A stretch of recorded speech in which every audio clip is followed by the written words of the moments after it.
Bwana 2021 umefanya jambo gani la maana mpaka sasa? Mimi mpaka sasa kama naona life ni ngumu kinyama mshikaji wangu. Kwa hiyo hauna lolote ulilofanya? Bado kabisa kamanda wangu. Unafiki? Unafiki sina. Hujafanya? Hamna kamanda. Sina maswala hayo. Gongo? Hamna. Sijagusa. Hamna kabisa mwanangu kamteni, hamna kitu. Kwa hiyo 2022 tunaambiaje wanotuangalia wajipange? Wangu itabidi tujipange sana, maana tuzidi kukaza buti. Mipango yako ulionayo 2022 ni ipi? Ndio sikilizia hapa mwanangu mpaka ikifikia wakati mwanangu, sababu na sasa life bado ni ngumu kinyama. 2020 wewe ulifanya nini? 2020 ile. Hapo bado sijafanikiwa. Bado. Si 2020 tukaingia 21?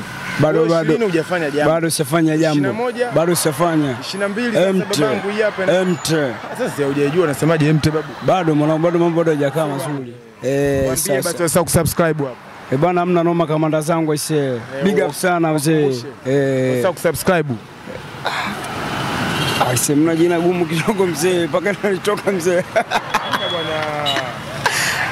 Bwana wangu jina gumu sana hiyo. Waambie tu wasisahau kusubscribe. Wasisahau kusubscribe, wapi sio?